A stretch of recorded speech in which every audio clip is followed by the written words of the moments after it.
Hello, എല്ലാവർക്കും പുതിയൊരു വീഡിയോയിലേക്ക് സ്വാഗതം. അപ്പോൾ തമ്പനെയിലിൽ പറഞ്ഞതുപോലെ കാസർഗോഡൻ സ്റ്റൈലിലൊരു ചിക്കൻ തോരൻ.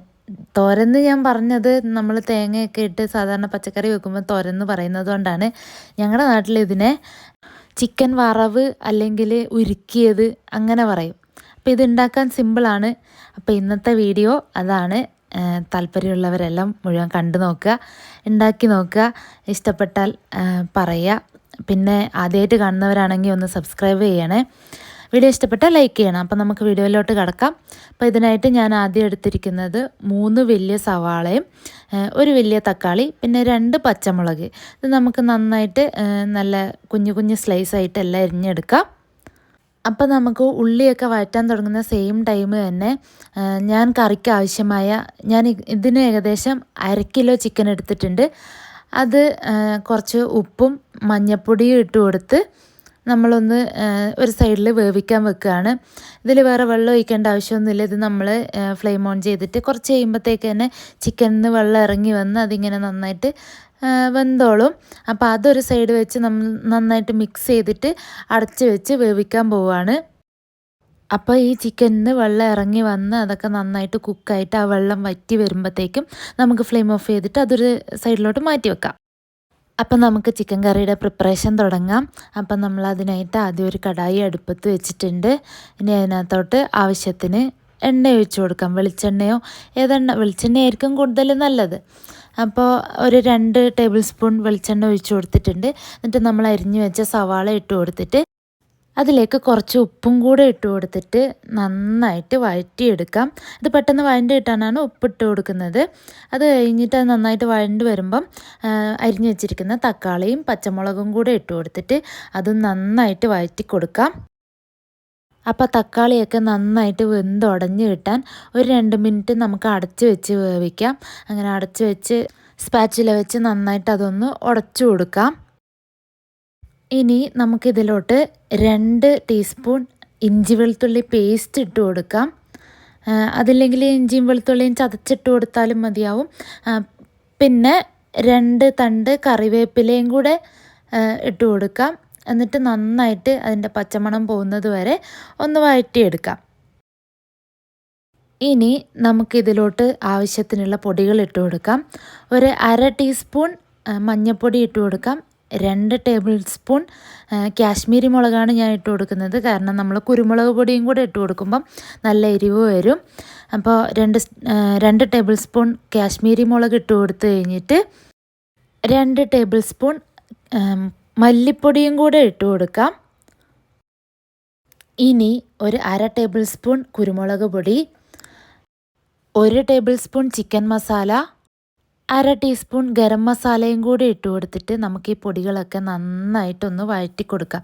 അതിൻ്റെ പച്ചമണം മാറുന്നത് വരെ നന്നായിട്ട് വഴറ്റി കൊടുത്ത് നമുക്ക് എല്ലാം മിക്സ് ചെയ്തെടുക്കാം.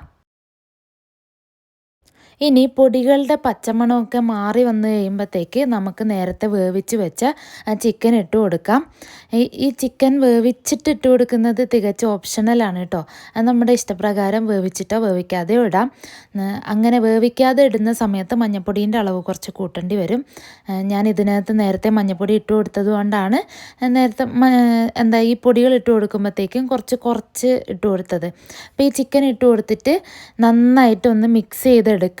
അപ്പോൾ വേവിക്കാത്ത ചിക്കൻ ആണെങ്കിൽ ഈ സമയത്ത് അധികം വെള്ളമൊന്നും ഒഴിച്ചു കൊടുക്കേണ്ടി വരില്ല. അതിൽ നിന്ന് വെള്ളം ഇറങ്ങി വന്നോളും. പക്ഷെ ഞാനിത് ഓൾറെഡി വേവിച്ച് ഇതിൻ്റെ വെള്ളമൊക്കെ വറ്റിച്ചതുകൊണ്ട് ഞാൻ ഇനി ഇതിനകത്തോട്ട് കുറച്ച് വെള്ളം ഒഴിച്ചു കൊടുത്തിട്ട് നന്നായിട്ടൊന്ന് തിളപ്പിച്ചെടുക്കാൻ പോവുകയാണ്. ഇത് നമുക്ക് കുറേ നേരം ഇനി വേവിക്കുകയൊന്നും വേണ്ട. കാരണം ചിക്കൻ ഓൾറെഡി വെന്ത് വന്നല്ലോ.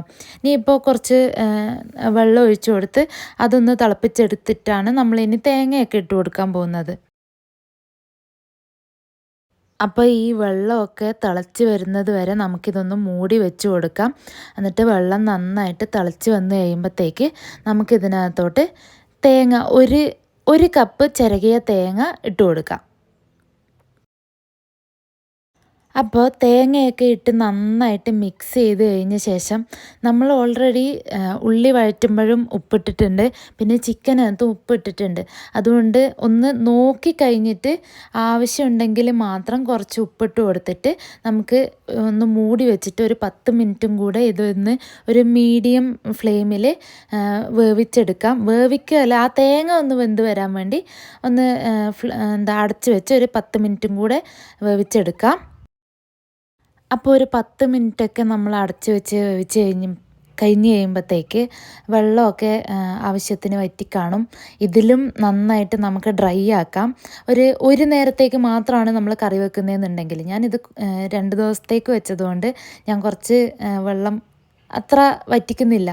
അപ്പോൾ അത്ര ആയിക്കഴിഞ്ഞ് കഴിയുമ്പോൾ നമുക്ക് മുഴുവനായിട്ടുള്ള മല്ലി ഉണ്ടല്ലോ, അത് നമ്മൾ വറുത്ത് വെളുത്തുള്ളിയും കൂടി ഇട്ട് പൊടിച്ചതാണ് ഇട്ട് കൊടുക്കുന്നത്. 1 ടേബിൾ സ്പൂൺ നമ്മൾ ഇട്ട് കൊടുത്തിട്ട് കറിവേപ്പിലയും കൂടെ ഇട്ട് കൊടുത്ത് ഫ്ലെയിം ഓഫ് ചെയ്ത് നമുക്ക് അടച്ച് വെക്കാം. ഒരു 10 മിനിറ്റ് കഴിഞ്ഞിട്ട് ആ അടപ്പ് തുറക്കുമ്പോൾ വരുന്ന ആ ഒരു ആവിക്കുള്ള മണമുണ്ട്, ഭയങ്കര നല്ലൊരു മണമാണത്. എനിക്ക് ഭയങ്കര ഇഷ്ടമാണ് മണം. അപ്പോൾ 10 മിനിറ്റ് കഴിഞ്ഞിട്ട് നമുക്കിതെടുത്ത് നന്നായിട്ടൊന്ന് മിക്സ് ചെയ്തിട്ട് സെർവ് ചെയ്യാം. 10 മിനിറ്റും കൂടെ കഴിയുമ്പോഴത്തേക്ക് ഇതിൻ്റെ വെള്ളം പിന്നെയും വറ്റിക്കാണും. ഞാൻ നേരത്തെ വെച്ചതിനേക്കാളും വറ്റിയിട്ടുണ്ട് ആ വെള്ളം. അപ്പോൾ ഇത്രയും കഴിഞ്ഞ് കഴിഞ്ഞാൽ നമുക്കത് സെർവ് ചെയ്യാം. നല്ല ടേസ്റ്റാണ് ഈ കറി, എനിക്ക് ഭയങ്കര ഇഷ്ടമാണ്. ഇത് നമുക്ക് ചോറിൻ്റെ കൂടെ പിന്നെ ദോശ അങ്ങനെ എല്ലാത്തിൻ്റെയും കൂടെയൊക്കെ കഴിക്കാം കേട്ടോ. അപ്പം ഞാനിത് ഉച്ച സമയത്ത് ചോറിൻ്റെ കൂടെ ഉണ്ടാക്കിയതായിരുന്നു. അപ്പോൾ ഞാൻ വിചാരിച്ചു നിങ്ങളെയും കൂടെ കാണിക്കാമെന്ന്. അങ്ങനെയാണ് ഇതിൻ്റെ വീഡിയോ എടുത്തത്. അപ്പോൾ ഞാൻ ചോറിൻ്റെ കൂടെ ഈ കറി മാത്രമേ എടുക്കുന്നുള്ളൂ. നല്ല ടേസ്റ്റാണ് കഴിക്കാൻ. അപ്പോൾ വീഡിയോ ഇഷ്ടപ്പെട്ടാൽ ഒന്ന് ട്രൈ ചെയ്ത് നോക്കണമെന്ന് തോന്നുന്നവരൊന്ന് ട്രൈ ചെയ്ത് നോക്കൂ. എളുപ്പത്തിൽ ഉണ്ടാക്കാൻ പറ്റുന്നൊരു കറിയാണ്, നല്ല ടേസ്റ്റും ഉണ്ട്. അപ്പോൾ വീഡിയോ ഇഷ്ടപ്പെട്ടാൽ ലൈക്ക് ചെയ്യണം. എന്നെ സബ്സ്ക്രൈബ് ചെയ്യാത്തവർ സബ്സ്ക്രൈബ് ചെയ്തും കൂടെ സപ്പോർട്ട് ചെയ്യണമെന്ന് ഞാൻ പിന്നെയും പറയുന്നു. അപ്പോൾ അത്രയേ ഉള്ളൂ. വീണ്ടും കാണുന്നത് വരേക്കും tata bye bye, see you. പിന്നെ നിങ്ങൾക്ക് എന്തെങ്കിലും കണ്ടൻറ് സജഷൻ ഉണ്ടെങ്കിൽ കമൻറ്റ് ചെയ്ത് പറയണം കേട്ടോ.